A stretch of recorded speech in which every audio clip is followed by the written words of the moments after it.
이것은 이제 가장 우선되어져야 될 게 본인의 체질을 알아야 되거든요. 본인의 체질을 모르게 되면 그냥 8체질 중에서 아무 체질이나 골고루 하면은 도움이 되겠습니다만은, 일반적으로 저는 이렇게 표현을 합니다. 우리가 이제 집에 들어가려면 번호키를 누르지 않습니까? 그 번호키를 정확하게 눌러야 문이 열리듯이 이것도 마찬가지란 얘기죠. 횟수 순서 방향 이런 것들을 체질에 맞게 정확하게 해야 기문이 열린다. 쉽게 말하면 마음이 열려서 의식의 차원으로 얘기를 한다면 잠재의식의 문이 열린다. 표면의식의 그물망이 옅어진다. 그래서 잠재의식에 자기가 원한 의도를 심을 수가 있다. 이렇게 표현할 수가 있겠습니다. 그래서 정확하게 자기 체질을 알아야 되는데, 그러면 체질을 어떻게 아느냐? 여러분들께서 조금만 신경을 쓰시면 자기 체질 정도는 파악하실 수가 있다 하는 것을 말씀드리고, 그 구체적인 것들은 어떻게 알 수가 있느냐 하는 것들을 여러분들께 자료를 보여드리면서 설명을 드려볼까 합니다. 이건 국성기시공이라고 네이버에 제 카페입니다. 제가 운영하는 카페인데, 이렇게 밑에 카테고리를 보게 되면 자기력요법이라는 카테고리가 있죠. 거기를 눌러보시게 되면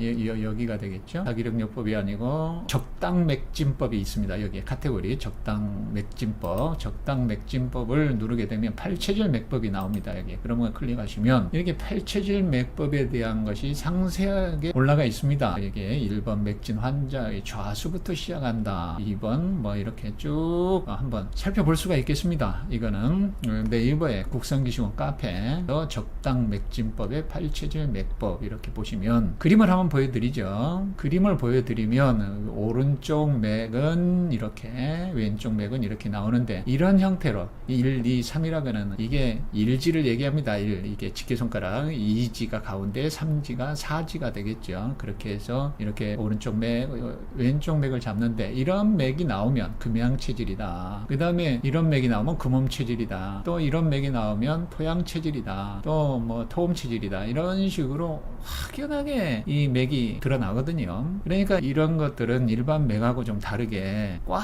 잡습니다. 잠재의식의 표식을 알아차리기 위한 맥법이다 보니까 타고난 체질, 숙명적인 거라고 볼 수가 있겠죠. 그래서 그런지 맥을 꽉 다 죽을 정도로, 안 잡힐 정도로 꽉 잡은 다음에 한 6, 7초 있다가 살짝 놓으면 가장 먼저 톡 살아나는 놈이 있습니다. 그것이 바로 이런 맥이거든요. 그래서 이런 맥법으로 활용을 한다. 맥법을 활용을 한다. 스스로가 자기 맥을 잡을 수가 있습니다. 저는 제가 잡기도 하고, 그 다음에 저는 이 맥 없이도 그동안에 나는 사상체질 중에서 어떤 체질이구나 하는 것을 감으로 알고, 그동안에 먹는 걸로써도 이렇게 감을 잡을 수가 있었기 때문에 나는 금양체질에 해당이 되는 구나. 그래서 이런 맥법을 공부하고 나서 잡아보니까 실제로 이렇게 금양체질에 맞는 맥이 잡히더란 얘기죠. 그래서 이렇게 분명히 자기 체질을 아는 거는 이런 식으로 확인을 할 수가 있다는 것이죠. 자, 그 다음에 자기 맥을 알았으면 그 다음에 체질을 알았겠죠. 제가 기공법을 설명해 드리기 전에 자기력요법을 설명드리는 이유는 이 팔체질 침법을 그대로 국선도 기신법과 천하법을 활용해서 팔체질 침법을 그대로 구현해 놓은 기공법이란 얘기죠. 그래서 여기 단위 처방이라고 하는 것들이 있는데 조금 어려울 수도 있겠습니다. 이거는 그러면 예를 들어서 오행연산법이라고 해서 그동안에 이렇게 오행도를 그려놓고 상생과 상극을 설명을 하면서 금양체질의 기본방에 위에 사금보수라고 하는 금을 사하고 수를 보호하는 이런 처방을 쓰게 되면 큰 놈은 하나 첫 번째가 마이너스 2가 되고, 그 다음에 작은 놈에서 두 번째 있는 것이 플러스 2가 된다. 이렇게 오행연산법에서 나온다는 거죠. 그래서 피로 회복기공이 부계단위 염증에 있을 때 활용하는 기공이라고 볼 수가 있겠습니다. 그럼 부계 염증이 뭐냐? 부계라고 하면은 위장이 부지요. 대장도 부고, 소장, 쓸개, 방광, 이것에 염증이 있을 때 쓰는 처방이란 얘기죠. 그러니까 강도가 이게 플러스 2, 마이너스 2 이게 하나씩만 작동이 되어졌는데, 그 다음에 밑으로 내려가면 장계염증 부방이라고 하는 대행부방이라고 하는 것을 보면 오행연산법을 했을 때 마이너스 2, 마이너스 2, 플러스 2, 플러스 2 이렇게 좀 위에 부계염증보다 더 두 개씩, 한 개씩이 전보다 더 많아졌지 않습니까?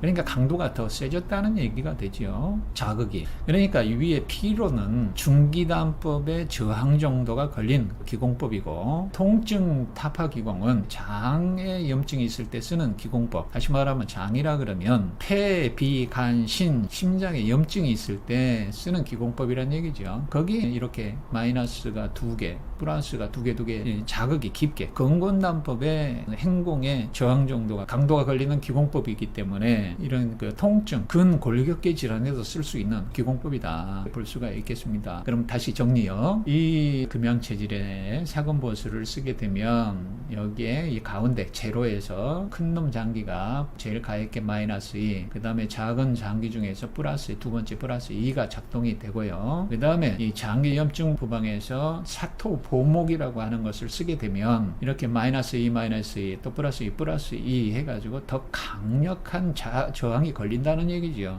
이거를 이제 이해를 하시면, 피로 회복 기공은 부의 염증이 있을 때 얼굴, 이비인후과 질환에 쓰는 그런 기공법들이고 침법이듯이, 장계는 근골격계 질환이나 장의 문제가, 장계에 문제가 있을 때 쓰는 기공법들이다. 왜? 강하게 자극이 한 20% 정도 걸렸다면 이 장계는 30% 정도의 자극이 걸린 거니까 그렇게 이해를 하시면 될 것 같습니다.